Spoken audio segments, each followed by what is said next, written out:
Y hoy tenemos la oportunidad de presentar en este escenario El Monte de las Furias, su más reciente novela. Fernanda, bienvenida a Cali. Muchas gracias. Bueno, gracias por acompañarme. Estoy muy contenta de haberlo logrado. Casi que no llego porque casi quedo en el avión, pero no porque se moviera, nada trágico, sino simplemente fue kafkiano el asunto. Pero estoy muy contenta de estar aquí realmente. Hoy nuestra conversación se centra en esta novela y pues tengo como la difícil tarea de hablar de una novela que ya de por sí siempre es difícil, como intentar contar de qué es una novela, pues porque para eso está la novela. Entonces, pues les voy a como presentar la novela, pero Fernanda, si sentís que tenés que corregirme o aclarar, bienvenida. Esta es una novela que nos relata la historia de una mujer que está sola en la montaña y que allí está al cuidado de algo que es una cerca, una valla, una reja, pero que de alguna manera su labor y su relación con su trabajo está un poco indefinida.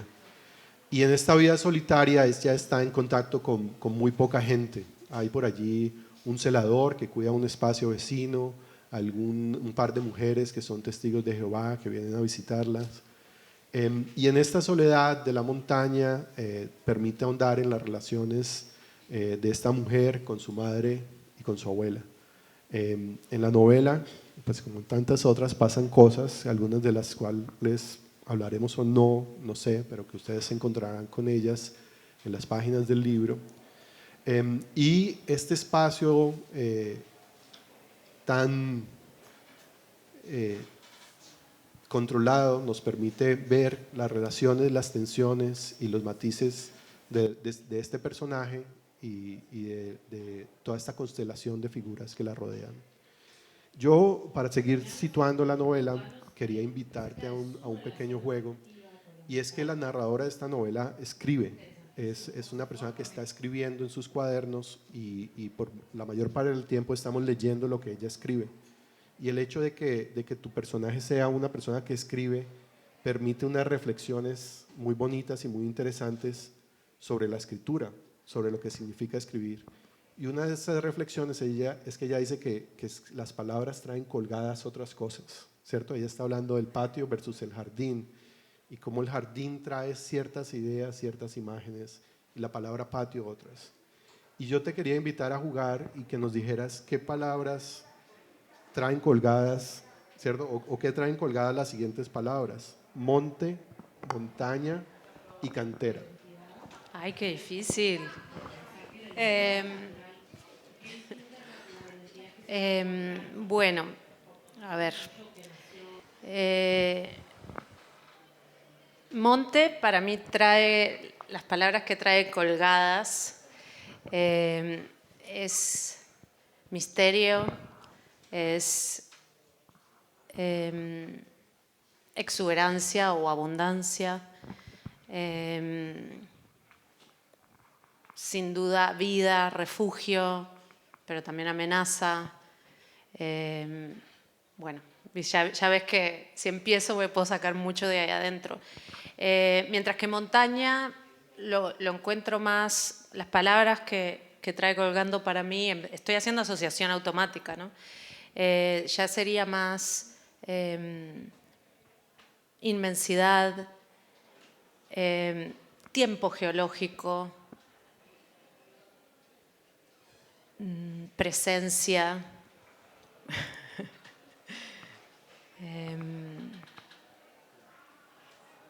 Y no sé.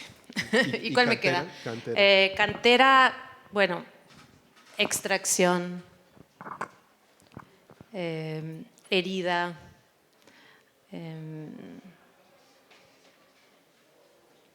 ya no sé, hombres. Vale.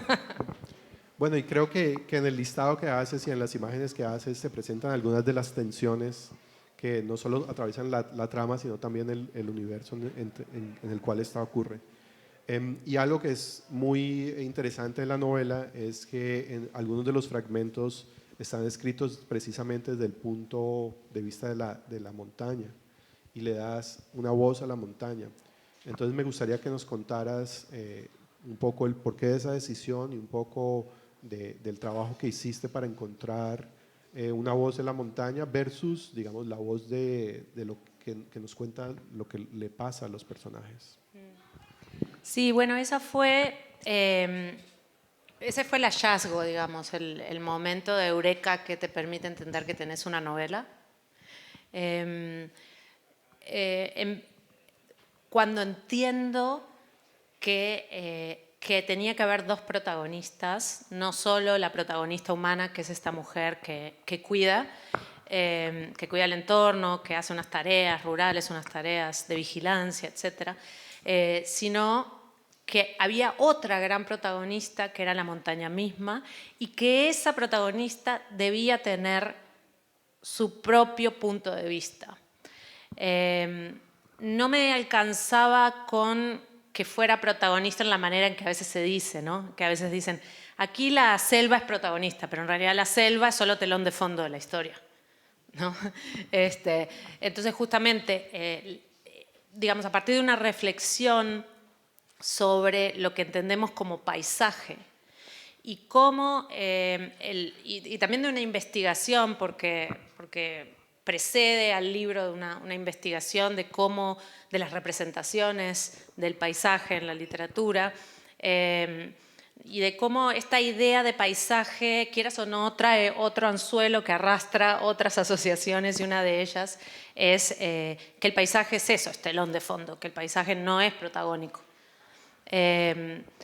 Entonces, para mí era importante que estuvieran en pie de igualdad estas dos subjetividades, la mujer y la montaña, y cuando entiendo esto es cuando me doy cuenta de que la estructura de la novela tenía que ser eso, ¿no? Que iba a ir intercalando unos capítulos que eran narrados desde el punto de vista de la mujer, que son los cuadernos que ella escribe, entonces son como unas especies de diarios, y que luego iba a ir intercalando con los capítulos que se llaman La montaña, que son más breves, más poéticos, más densos también, y que muestran el punto de vista de la montaña, que en realidad la mujer mira la montaña y la montaña mira mucho, porque puede ver muy lejos y puede ver en el tiempo mucho más atrás, pero también mira a la mujer.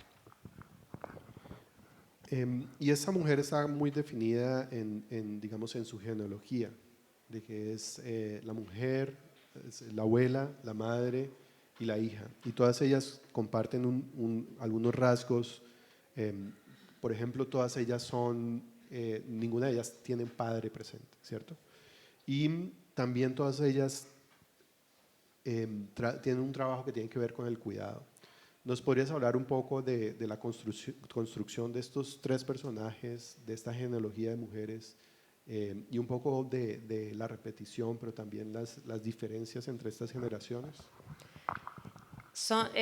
Realmente yo intentaba desde el punto de vista de esta mujer y desde la mirada de ella, poder más o menos narrar la vida de estas tres mujeres que hacen este linaje, la madre, la hija, que es la narradora, la madre y la abuela. Y ir mostrando sí, como distintas maneras de vincularse y cómo estos vínculos también la van formando a ella, ¿no? Y luego la montaña se erige como una supramadre que también la educa, también la forma o la cría de alguna manera, ¿no? Pero entonces ella misma también trae arrastrando una cantidad de cosas que trae de esa madre y de esa abuela. Creo que es una historia muy latinoamericana en el sentido de que son tres vidas bastante duras, precarizadas, que vienen de un entorno abandonado de la mano del Estado, como podría ser en cualquier parte, en cualquiera de nuestros países. Pero son mujeres muy fuertes a sus maneras, en el sentido de que siempre está esa, que acá dicen berraquera, ¿no? Que saca a la familia adelante, que se ponen las familias al hombro. Pero también, digamos, además de mostrar las distintas precariedades y violencias que sufren estas mujeres a lo largo de su vida, no solo por el hecho de ser mujeres, sino también por el hecho de pertenecer a un estrato bajo y ser trabajadoras y trabajadoras rurales y demás. O sea, ahí es una intersección de montones de distintas precariedades. También me interesaba ver la relación que ellas tienen con el espacio. Y eso, porque eso es algo que he observado, ¿no? De decir, que estamos observando ahora como un cierto regreso de los más jóvenes, a veces a unos valores anteriores a la generación inmediatamente anterior. Entonces, ahí está la abuela que de alguna manera tiene como esa sabiduría de las manos y del hacer, y que se lleva bien con las plantas y lo demás, y cómo la madre inmediatamente niega todo eso y lo que ama es lo que se entiende como la civilización, la ciudad, el plástico, todo lo que viene envuelto en papel vinilo. Toda esta idea que nos vendieron en algún momento, porque yo recuerdo ese momento. Yo recuerdo el momento en que era maravilloso tener el sofá. sí, todo plastificado, en que estaba buenísimo el mantel de papel porque hacías así y lo botabas. O sea, había ahí una cosa que tenía que ver mucho con las tareas de las mujeres, ¿no? Que de pronto llegó este avance que decía, ahora la modernidad le va a facilitar la vida a las mujeres. ¿Cuántas publicidades hay buenísimas de todo, del lavavajillas, del lavarropa, etcétera? Pero entonces eso tiene su otro lado maléfico también. Y cómo ella está entre medio de estas dos generaciones y tiene que descubrir quién es ella, digamos, cuál es su deseo en medio de toda esta herencia. Una herencia con muy poco acceso a cosas, ¿no? y a educación, etc. Y ahí sí me parecía importante y creo que es algo que la marca, que la determina a este personaje, me ayudó a construirlo, es su deseo de aprender. Ese deseo insatisfecho que tiene de haber tenido una educación que no pudo tener porque no terminó la escuela, porque la sacan de la escuela para que vaya a trabajar, pero ella sí quería, ella sí deseaba eso. Y queda ese deseo insatisfecho que la marca profundamente y que luego tiene mucho que ver con cómo piensa y mira el mundo y también cómo reflexiona a partir de las palabras y de la escritura, a partir de esa carencia que siempre que queda en ella.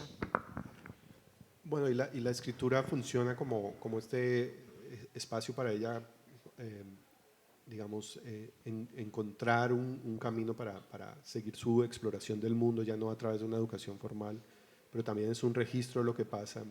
Y hay otro tipo de registros, ¿no? Como el de la cámara fotográfica en distintos momentos.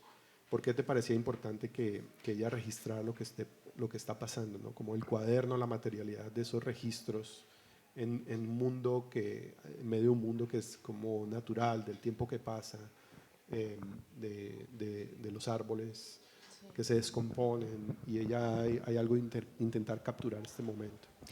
Pero me parece muy interesante para mí, ya desde Mugre Rosa, es algo en lo que desarrollo un poco en Mugre Rosa, la idea de dejar testimonio, de eso que tenemos los humanos. ¿Qué nos hace humanos?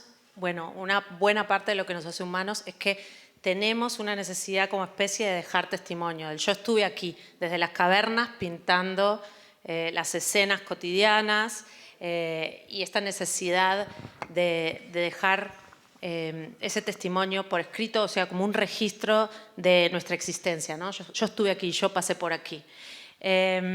Y en realidad, algo que me parece muy interesante y que es supremamente humano, sin duda, y ahora vuelvo a lo que siento que hace la escritura en ella, creo que en la naturaleza hay formas de escritura. Que de alguna manera, por ejemplo, el árbol es claro porque sabemos cómo funcionan los anillos del árbol y todo lo que se puede leer en el tronco del árbol cuando hay un corte transversal y podemos ver esos anillos. Y es fascinante, les invito a que busquen, que hay ahora cada vez más textos interesantísimos sobre la inteligencia vegetal y los árboles y cómo escriben los árboles de alguna manera. Y escriben en su propio cuerpo.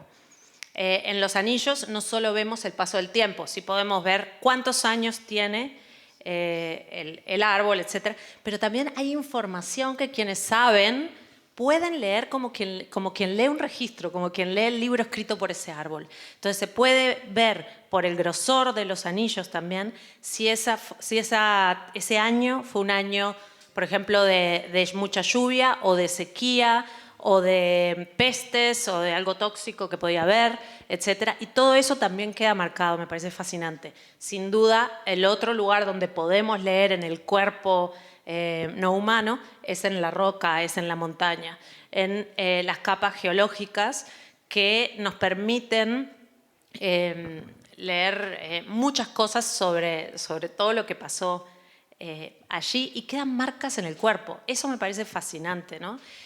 Así como también quedan marcas en el nuestro a la medida que nos pasan cosas o simplemente lo que nos pasa es el tiempo. Y luego, por otro lado, sí siento que hay un gesto, el momento en el que ella empieza a escribir, que ahí sí hay un gesto reivindicatorio. Cuando esta mujer que nunca se le habilitó a hablar o a contar su historia o a tener a tener voz en la vida en general, dice, bueno, yo voy a contar mi vida y la de mi abuela y la de mi madre, siempre en mis términos, ¿no? Según mi interpretación, cómo yo la entiendo, ¿no? Y en ese momento creo que sí hay algo muy poderoso que tiene la escritura, así no sea para publicar, el simple hecho de que cualquiera de nosotros agarremos un papel, un lápiz y digamos, voy a contar mi historia y lo voy a poner por escrito, ahí es el inicio de algo que para mí siempre es transformador. Ya que mencionas Mugre Rosa, que es pues, una novela que afortunadamente ha sido muy leída, tanto en español como en otros idiomas, me gustaría que hablaras un poco como de esta relación de trabajo y cuidado, que es algo que está presente en Mugre Rosa, pero también con estas tres mujeres de manera distinta. Y creo que esta protagonista revierte un poco, digamos, esa lógica de cuidado y trabajo. Pero también en que este trabajo está tan indefinido lo que es, o sea, qué es lo que ella termina cuidando, qué es lo que ella termina... Claro. Lo que pasa es que ella misma va cambiando de opinión acerca de qué es lo que cuida, ¿no? De cuál es su trabajo, cuál es su labor. O tal vez va cambiando de opinión o porque va entendiendo más profundamente para quién trabaja. Empieza creyendo que trabaja para la cantera, para estos hombres, y que hace unas determinadas tareas que son su responsabilidad, y luego empieza a encontrarle un sentido a lo que hace, que es que trasciende esto. Y sí, sin duda, o sea, desde Mugre Rosa, que yo venía explorando este tema que me interesa pensar, porque yo escribo de algo simplemente porque a mí me interesa reflexionar sobre eso y mi única manera de pensar es en el acto de escribir. Y en Mugre Rosa ya estaba muy presente, obviamente, en el centro de la historia. Una mujer cuida de un niño enfermo que no es su hijo biológico. Entonces ahí ya empezaba como tratar de pensar cómo podemos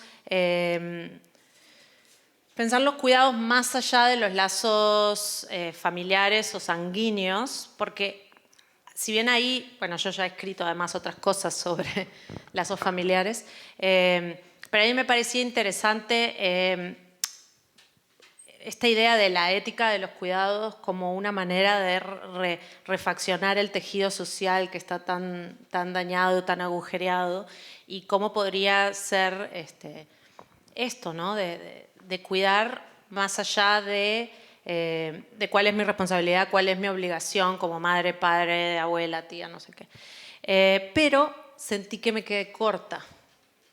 Y ahí es cuando termino Mugre Rosa, enseguida digo, no, es que tengo que escribir otra novela que vaya más allá en esa búsqueda, que no se quede en la mujer que cuida a este niño, que no es su hijo, no deja de ser humano y estoy cuidando a los humanos. Y yo pienso que cuando pensamos la ética de los cuidados y que tal vez podamos imaginar y soñar un mundo utópico en el que todos cuidamos de todo, tiene que ser sin duda mucho más allá de cuidar solamente a los otros humanos. Habría que empezar por ahí, obviamente. Pero que yo quería que esos cuidados se derramaran a todo lo demás.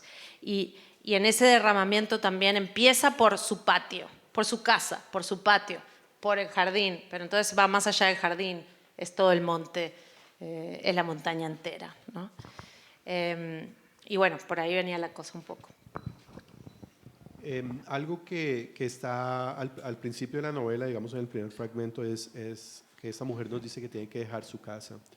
Y en una de las conversaciones iniciales, el celador le dice que si las mujeres no existieran, no existirían las casas. Y ese dejar la casa es algo que está presente aquí, pero también está presente en Mugre Rosa y también está presente en La Ciudad Invencible. Y quería que hablaras un poco de la relación de la mujer y la casa, tanto en las novelas, en tus novelas, pero también un poco en tu vida, ¿no? Cómo sigue reapareciendo esta idea de dejar la casa, ¿no? De hecho, mi primera novela, que se llama La azotea, es de una mujer que se atrinchera en la casa. Entonces, esa es la primera casa, una casa que se erige como un bastión de seguridad. Luego vemos que es una seguridad, que las amenazas pueden venir de adentro mismo, incluso de adentro de nosotras mismas. Y sí, sin duda sigue apareciendo la casa y la casa y la casa. Y yo me he preguntado también por eso, por qué obsesivamente la casa va teniendo todos estos roles, ¿no? Y creo que sin duda tiene mucho que ver con mi propia historia y también inevitablemente con el hecho de haber nacido mujer y de haber nacido durante la época de dictadura en Uruguay, donde digamos que se sentía que había unas amenazas y unas cosas hostiles que estaban afuera, pero eran invisibles. Porque no, o sea, no era que se veía, ¿no? Era una energía, era un susurro. Todo ocurría en el murmullo, en todo caso, y más siendo niña, que no te enteras, entonces lo que se sentía era un susurro. Pero, entonces, digamos que mi madre siempre me decía, cuidado con los policías, o sea, sí, como ya uno empieza mal si cuando es niña tu madre te dice, si necesitas ayuda, no la busques en un policía, ¿no? Y esto nunca se me va a olvidar porque esto me lo dijo mi madre. Y claro, como niña yo no entendía entonces quién te cuidaba. Sí. Es complejo. Yo creo que en América Latina todos tenemos este tema de, bueno, entonces, ¿quién cuida? Que el Estado no sabemos si cuida, las instituciones no sabemos si cuidan, no sabemos quién cuida realmente. Y bueno, y entonces, digamos que también como mujer nacida en los 70s, también siempre lo que se sentía es que el lugar histórico, tradicional y natural de la mujer es la casa, que la literatura de las mujeres tiene que ver con lo doméstico, y todas esas cosas que por un lado te marcan y por el otro me interesa problematizar y jugar con eso y darle la vuelta completamente y poder convertir la casa incluso en un lugar monstruoso. Pero digamos, en esta novela en particular, creo que también para ella es muy importante la casa. Y creo que para todo el mundo es muy importante la casa, ¿no? Esa sensación de refugio. Y luego es expulsada, spoiler, pero lo dice en la primera página. Entonces, luego es expulsada, que es una cosa que a mí me impactó mucho de mi experiencia colombiana, que ya llevo 10 años viviendo acá.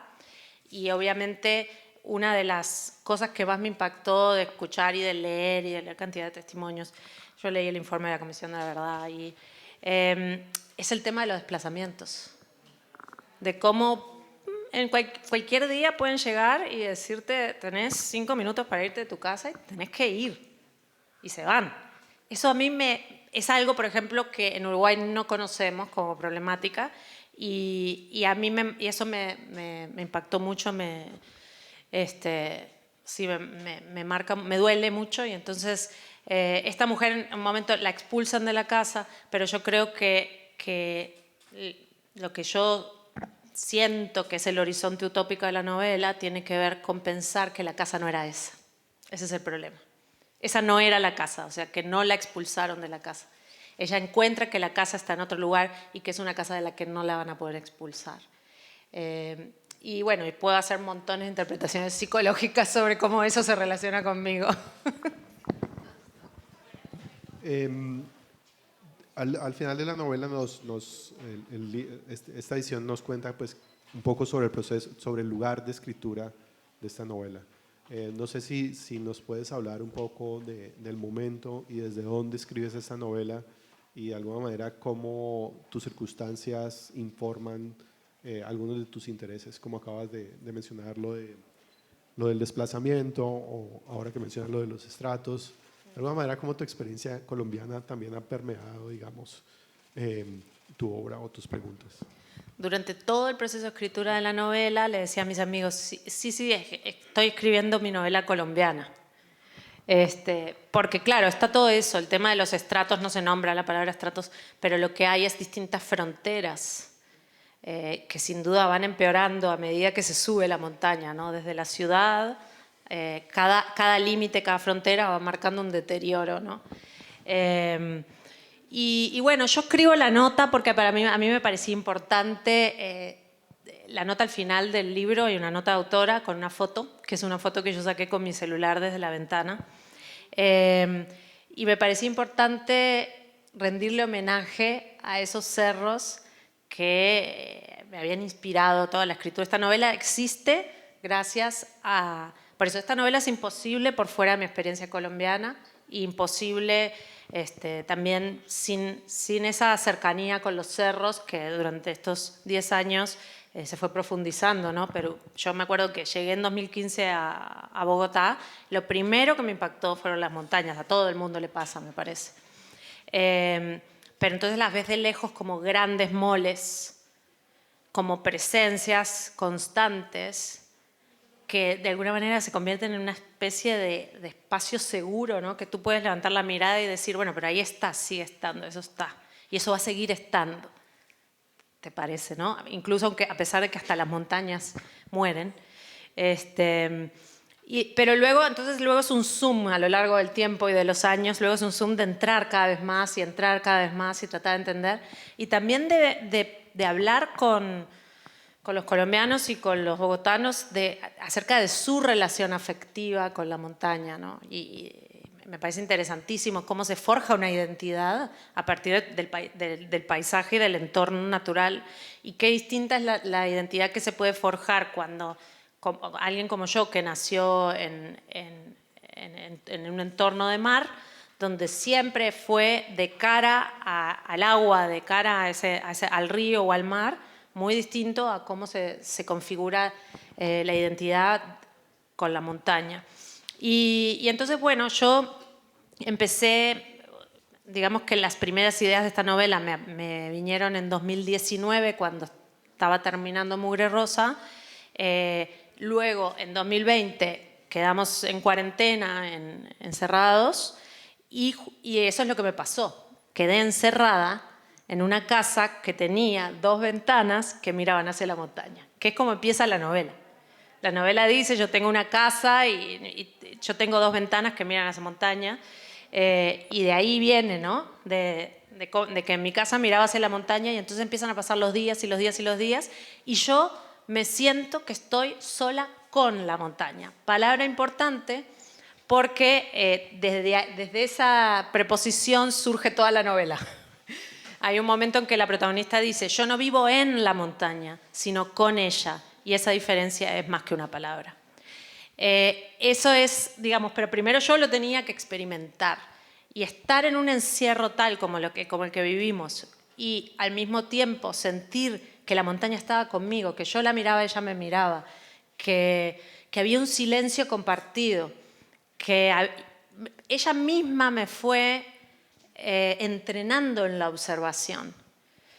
Yo fui entrando en un estado que hoy llamo meditativo porque la propia observación se fue profundizando. También pienso que sin haber quedado encerrada en pandemia, obligada a mi escritorio, no era muy grande el apartamento, entonces se pueden imaginar, mi escritorio quedaba en la ventana y la ventana miraba a la montaña, entonces yo estaba ahí todo el día. Y entonces veía amanecer, pero también veía anochecer y veía cómo cambiaba y según la luz, según la lluvia, según el clima, según el día, cómo se va moviendo el sol con los meses, etc. Yo sin ese encierro, habría hecho como hacemos mayormente. No miramos la naturaleza. O sea, sí, miramos hacia ahí, volteamos enseguida y seguimos en nuestra velocidad. Para poder observar eso que llamamos naturaleza, se necesita entrar en su tiempo. Y ese tiempo es otro, es mucho más lento. Pero más allá de cómo alimenta el universo textual de la novela y, digamos, la manera como estás viendo el mundo, también afectó, digamos, tus rituales de escritura versus cómo escribes cuando estás en la ciudad, cómo observas cuando estás en la ciudad. Y pienso mucho en esta novela La ciudad invencible, que es una novela muy de ciudad, de observación de ciudad. Hay otro tipo de ritmos. Me gustaría saber, digamos, un poco ese contraste, pero también cómo eso transforma tu proceso de escritura y tus rituales. Bueno, yo ya venía con el ritmo de Mugre Rosa, que fue un ritmo que agarré por suerte muy cotidiano. Es decir, yo con Mugre Rosa encontré un sistema que me funcionó. Y es, más allá de que yo siempre fui una persona nocturna, bla, bla, bla, bla, bla, descubrí que me funcionaba mucho más levantarme temprano y sin dejar que el mundo exterior irrumpiera, sentarme a escribir. Y que la escritura fuera todas esas primeras horas hasta que, bueno, o pudiera o no quisiera escribir más o no pudiera escribir más. Y hacerlo de esa manera cotidianamente todos los días. No distingo entre, mi familia no le gusta que no distingo entre lunes y domingo, o sea, eso es así. Y entonces yo ya había agarrado un buen ritmo y lo que pasó es que lo continué. Directamente terminé Mugre Rosa y empecé a escribir esta. Entonces, digamos que el proceso fue similar en ese sentido. Lo que pasa es que había cambiado mucho las condiciones del entorno, ¿no? Por lo que implicaba la cuarentena y todo eso. Te voy a pedir que leas un fragmento, de alguna manera también para escuchar, no en sino con, creo que no encaja el juego perfectamente, pero escuchar un poco, digamos, a qué suena tu texto. Abrí acá, leo es el destino. Es el destino. Bueno, abrí uno de los capítulos de La montaña, que como les dije son más líricos si se quiere, y es habla sobre el primer recuerdo, o sea, el recuerdo más viejo de la montaña. El primer recuerdo es negro, no negro como la noche que contiene la inminencia del día, ni negro como el descanso del durmiente que les teme a los sueños, sino de un negro compacto, desprovisto de pliegues y fisuras. Nada interrumpe ese negro, una oscuridad que no conoce más que a sí misma, incapaz de imaginar lo que nunca existió. Negro, negro como quien dice, soy. Negro como la certeza, negro como los órganos, el río subterráneo de la sangre. Es el recuerdo más viejo de la montaña. Después hay otros. La montaña recuerda cuando era centro de la tierra, no muerte, sino anticipación, no nacimiento, sino espera. Recuerda el roce de las lombrices, el latido de sus 10 corazones, y no saber si era ella tocándose a sí misma. Recuerda las raíces de los arbustos, primero finas y superficiales, luego gruesas y profundas, creciendo como crecen las cosas vivas, abriendo la carne oscura con su filo, y no saber si era suyo ese dolor. Recuerda las grietas que la cuarteaban por dentro, y no saber si era aquello la soledad. Entonces reinaban las aves, y ella cree recordar el sonido de sus alas a una altura en apariencia inalcanzable, esbeltas como árboles, estables como ríos. ¿Cuándo ocurrió todo? Difícil saberlo. A veces le parece acceder a un tiempo primitivo e impreciso, como esas hojas cuya forma queda estampada en la piedra, pero hace mucho que han muerto, un hueco de sí misma. Otras veces la memoria se confunde con el presente y es como si la vida se repitiera. Bien, gracias.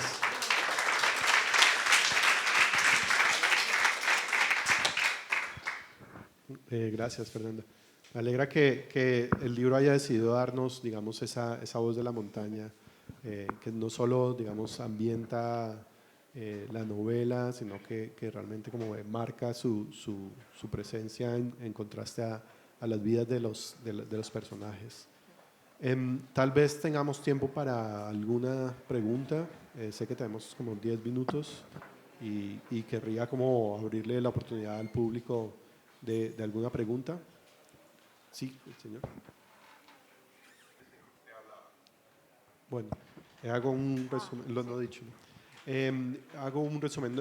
La pregunta es si más allá de la experiencia de observar la montaña en su experiencia colombiana, digamos, también hay en la novela algo de reflejo de las violencias políticas, sociales, pues que afectan no solo a Colombia, sino a Latinoamérica. Sí, en realidad sí. Por supuesto, esta novela no está situada en Colombia, o sea, no está localizada, está deslocalizada, cosa que también hago en Mugre Rosa y que me gusta hacer, me interesa, que es establecer los hechos y todo lo que pasa en un lugar que podría ser aquí, pero también podría ser allá, ¿no? Que podría ser que sin duda lo recuerda, pero que a su vez no intenta ser realista. No intenta tampoco ser costumbrista ni representar miméticamente Colombia, ¿no? Pero sí, sin duda, se nutre muchísimo de... Creo que la violencia está muy presente. Lo que pasa es que a mí, Fernanda, como escritora, no me interesa una representación muy morbosa de la violencia, como ya hay otros libros y además algunos muy buenos que lo hacen, sino está reelaborada poéticamente para mostrarse de otras maneras, pero se nutre de no solo el tema de la violencia, de las violencias que podrían ser derivadas del conflicto o más bien de la naturaleza violenta de los seres humanos, también de violencias extractivistas, violencias hacia el entorno, otras violencias más sutiles como lo que es el desamparo estatal,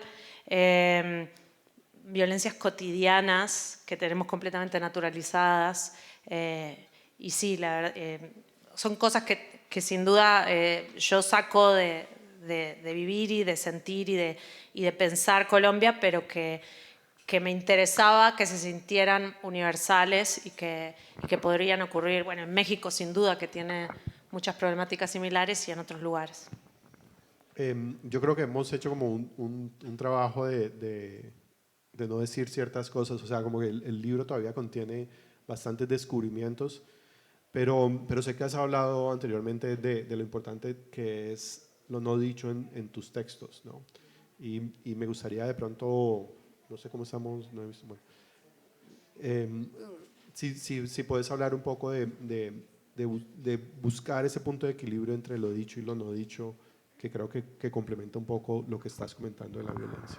Sí, en parte ese tema de los silencios para mí es muy importante y acá se elabora, porque si yo pienso en una poética mía, una poética que tú puedas rastrear a lo largo de todos mis libros, es eso, ¿no? Es todo eso que no se dice, pero que está latente, está presente, está con su run run, justamente con su murmullo, con aquel murmullo tan viejo.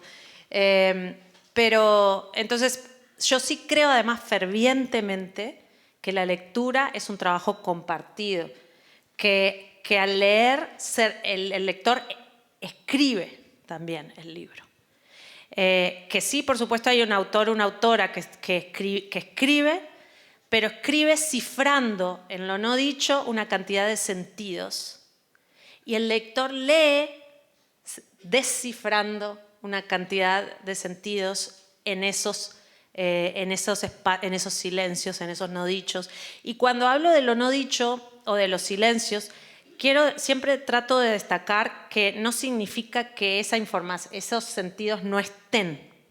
No es ausencia de sentidos, están, pero están silenciosos.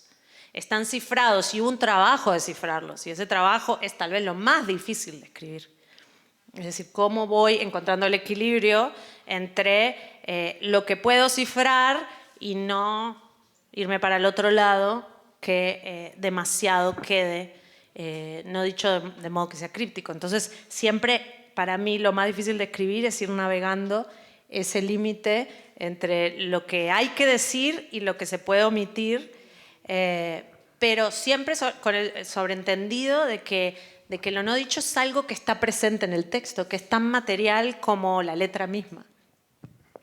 Y yo diría que, estamos súper cortos de tiempo, yo diría que como lector, decís pues que es como un trabajo compartido de lectura, en esos silencios yo encuentro los ecos de las violencias que conozco, ¿no? Que me imagino que es una lectura distinta al lector de otro contexto nacional o algo así. Entonces también creo que hay un espacio en que uno puede como, dejas el suficiente espacio al no fijar el significado para que nosotros nos encontremos allí. Y creo que es algo muy, muy difícil de lograr, pero pues que le da una riqueza a la lectura que espero que ustedes disfruten en este libro, El Monte de las Furias, que está disponible en todas partes. Abajo hay algunas de las librerías locales también, vi que estaba en Oromo, La Ciudad Invencible está por allí. Y la invitación es, pues, primero, que leamos a Fernanda y que sigamos explorando su obra con sus complejidades y con todas sus invitaciones. Fernanda, espero que también te inspires por los farallones y también, quién sabe, de pronto algún día tengamos algo de esta ciudad en tu obra. Muchas gracias por acompañarnos. Gracias.